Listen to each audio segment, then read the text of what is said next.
Olá, na videoaula de hoje vamos dar continuidade aos assuntos da disciplina de Introdução a Tecnologias da Informação e Comunicação e TICs da Universidade Federal de Juiz de Fora. Hoje nós vamos falar um pouquinho sobre endereço eletrônico, também conhecido como e-mail. O que é um e-mail? Na verdade, o e-mail é uma mensagem eletrônica, que é enviada de uma pessoa para outra. Então, a ideia é que essas informações sejam enviadas para uma outra pessoa. Essas informações podem ser somente textos, nós podemos anexar arquivos, PDFs, imagens e tudo mais. E o que é mais interessante, não é necessário que as duas pessoas estejam online, ou seja, conectadas ao mesmo tempo. Eu posso mandar para ti hoje e você só se conectar para ler isso daí amanhã ou depois da manhã.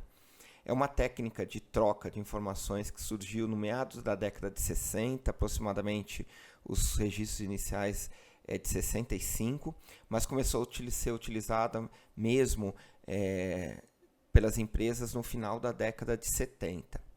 Qual que é a ideia de funcionamento? Tá? Ela é um pouquinho complicada, mas vale a pena a gente entender para que a gente tenha uma noção geral do assunto.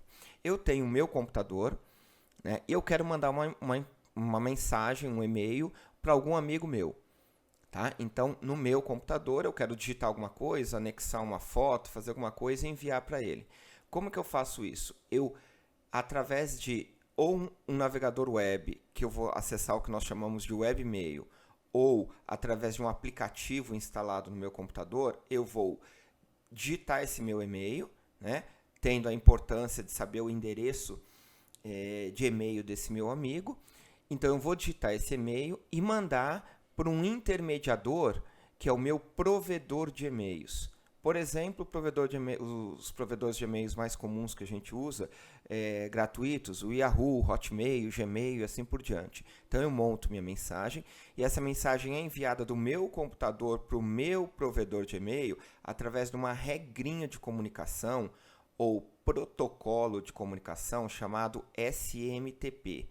Então, o que é o SMTP? É a regra que eu uso para mandar aquilo que aquele e-mail que eu montei, texto e anexos, para o meu provedor. Então, essa regrinha é chamada SMTP.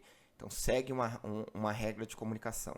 Esse provedor, caso o e-mail do meu amigo seja de um outro provedor, por exemplo, eu estou no Gmail e ele está no Hotmail. Então, via internet, o meu provedor se comunica com o provedor dele, certo? Então, eu mando do meu provedor para o provedor dele.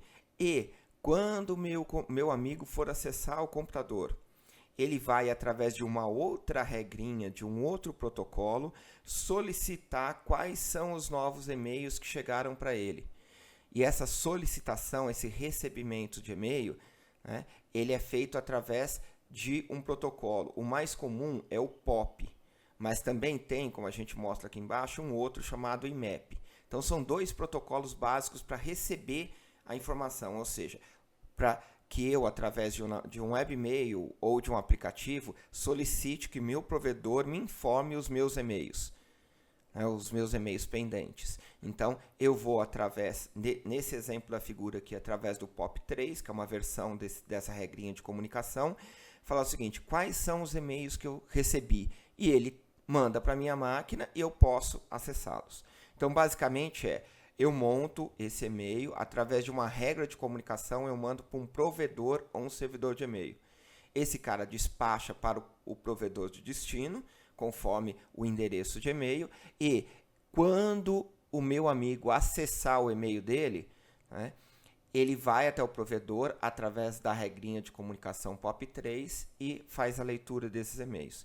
Então a gente tem dois protocolos de comunicação envolvidos, um para enviar e outro para receber, e também intermediários nessa troca de informações, que são os provedores no qual os e-mails vão ficar armazenados.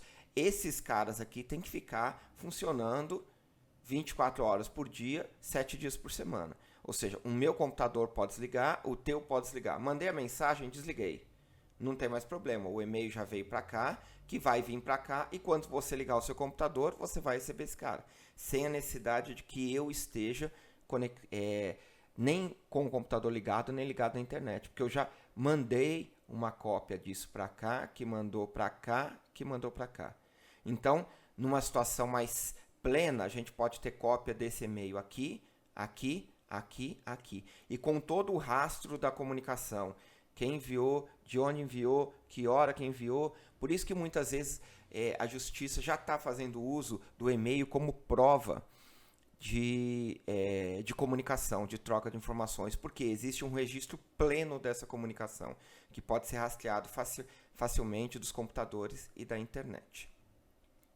Então, para que a gente mande um e-mail para alguém, é necessário que você tenha uma conta de e-mail no seu provedor. Atualmente é muito fácil você entrar, por exemplo, no Gmail e criar uma conta gratuita. E que você saiba o e-mail de quem você quer mandar. Essa é uma grande dificuldade. Você precisa saber o e-mail do destinatário. O e-mail ele é formado por duas partes. Uma parte que é chamada de conta de e-mail ou usuário. Depois um símbolo especial que não pode ser usado em nenhum lugar mais, só aqui. E depois o provedor ou domínio desse teu provedor. A conta de e-mail usuário é um nome, por exemplo, teu nome, um apelido, um código que você tenha na empresa, alguma coisa assim, sem acentos, sem espaços e, obviamente, sem o uso desse caractere especial aqui. Esse caractere especial ele só pode ser usado aqui, é o arroba, né? No inglês é o @ por isso que muitas vezes em site você vai ver isso escrito, né? Uma conta de e-mail, o domínio. Então, é o separador e ele identifica que antes dele é o usuário e depois dele é o provedor de e-mail. E nessa parte aqui depois tem o domínio ou provedor, que é o endereço, né, desse provedor de e-mail, também chamado de domínio. Né? O domínio, na verdade, é um nome que serve para localizar na internet um conjunto de servidores. No Brasil, quem cuida desses nomes é um órgão chamado cgi.br. Então, ele cuida desses nomes. Então, por exemplo, um nome de domínio, gmail.com, hotmail.com.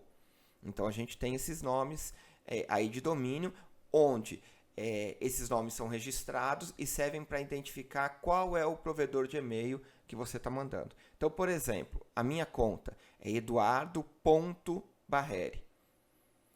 Então, para um e-mail profissional, é legal que você tenha algo que consiga te identificar. Então, pelo meu nome ser simples, fica facinho eu montar uma conta de e-mail com o meu nome completo. Então, eu coloquei eduardo.barreri, o arroba, e o meu provedor de e-mails, né, que é o fjf.edu.br. Toda vez que você for mandar um e-mail para mim, por exemplo, do Gmail, o Gmail, ao ler que é o fjf.edu.br, ele manda o e-mail que você quer mandar para mim, para o meu provedor, e o meu provedor, pela sua vez, manda para a minha conta de e-mails. Então, isso aqui é importante para que o teu provedor de e-mails consiga saber para quem que ele vai mandar. Tá? Essa regrinha de comunicação é importante. Como normalmente a gente acessa esses e-mails? Ou acessa via online, via web, né? Então, é comum você usar qualquer navegador que você tenha. Então, o Gmail, por exemplo, é muito clássico utilizar via web. Né? A pessoa vai lá, digita gmail.com e faz a coisa. E outros provedores, como o Yahoo, outros também têm o que a gente chama de webmail. Na verdade, praticamente todo provedor de e-mail atualmente tem um webmail, né? Que é uma forma de você acessar isso via internet. Característica disso, para que eu acesse o meu e-mail, leia ou monte um e-mail, tá? É necessário que eu esteja naquele momento conectado à internet. Então, a característica disso é, eu vou ler os e-mails que eu recebi hoje. Tá? Você tem que estar conectado na internet obrigatoriamente. Outros softwares, né, são aplicativos que são instalados. Então, você tem, por exemplo, o aplicativo do Gmail para celular, você tem o Exchange, que é um aplicativo para computador, você tem o Outlook, que é um que vem com Windows. Qual a característica desses caras? Enquanto você está conectado na internet, ele vai receber os e-mails. Depois, se eu estiver offline, né? Ou seja, se estiver sem internet, eu vou poder acessar meus e-mails que estão ali, que eu recebi, eu vou poder digitar novos e-mails, eles só não poderão ser enviados. Então é muito comum, por exemplo, você estar num voo, a pessoa abrir o notebook, ler todos os e-mails que ela já tinha recebido enquanto estava conectada e por algum motivo não leu. Aí ela vai lendo todos, vai respondendo todos, só que ficam todos armazenados no computador dela. Quando ela conseguir conexão na internet, o aplicativo manda todos os computadores. Então essa é uma grande diferença do aplicativo para o webmail. O webmail você tem que estar 100% online. O aplicativo não. Se eu recebi os meus e-mails enquanto eu estava online e vou lê-los depois, quando eu estiver sem internet, não tem problema nenhum. A única característica é que eu só consigo enviar os e-mails posteriormente, quando eu conseguir a minha conexão. Por último, né, eu falo de algumas coisas que são importantes para vocês ficarem atentas e atentos. Tem vários materiais complementares lá no Moodle para vocês acessarem e aprender um pouquinho sobre essas coisas, mas fiquem atentos. A principal porta de vírus no computador de vocês é o e-mail.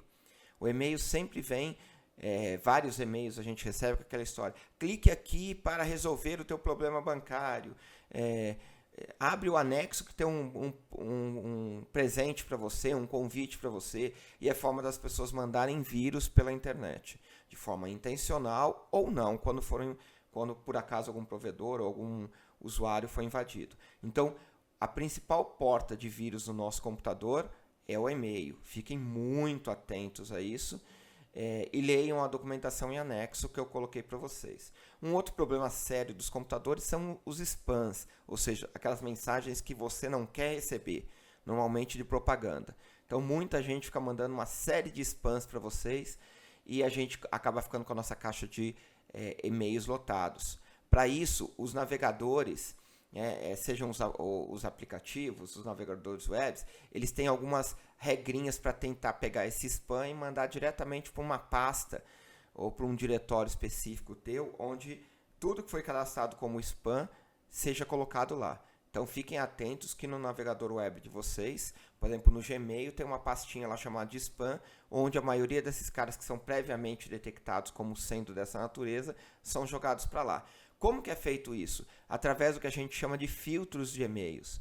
Eles consideram, o Gmail, por exemplo, já tem uma série de endereços que são considerados perigosos e toda vez que eles são detectados, eles são redirecionados para uma pasta chamada spam. É possível também que você redirecione os seus e-mails. Você cria uma pasta lá, família. Todos os e-mails que vierem da família vão para essa pasta. Outra, o FJF. Você pode filtrar lá que todos os e-mails que vierem da UFJF vão para uma pasta específica. Então, você vai ter onde acessar. Tem lá documentação para que vocês aprendam a fazer isso. Uma outra coisa interessante é o redirecionamento de e-mails. Por exemplo, eu tenho várias contas de e-mail. Só que para facilitar minha vida, eu redireciono todas as minhas contas para uma única conta. O que acontece? Vou dar um exemplo para vocês. Todo e-mail que eu recebo de um provedor chamado ice.fjf.br, que é aqui do meu instituto, eu redireciono para a minha conta chamada ufjf.edu.br. Então você pode ter 3, 4 contas de e-mail e redirecionar todos os e-mails para um único e-mail. Fica mais fácil para você ler e para você trabalhar com eles. Um outro uso muito legal dos e-mails são as listas de discussões. O que é isso? Um grupo de amigos ou um grupo profissional, cria-se um grupo de discussão. Por exemplo, no Google você consegue criar no Gmail você consegue criar grupos gratuitos, onde você cadastra vários e-mails e quando você manda para esse e-mail do grupo, todo mundo recebe. Tá? Então você manda para um único e-mail, que é o e-mail do grupo, todo mundo que está cadastrado no grupo passa a receber e passa a discutir isso. É como se fosse um grupo do WhatsApp para quem está acostumado. Tá? Então é muito comum também fazer grupos de e-mails para discutir, compartilhar material e tudo mais. Então o e-mail é uma ferramenta muito importante, ela serve como registro das informações, né, da comunicação que você faz, e ela é muito útil por essa característica dela de trabalhar muito bem de forma offline. Espero ter passado as ideias básicas para vocês, que vocês tenham essa informação complementar também nos links do Moodle e até a próxima videoaula.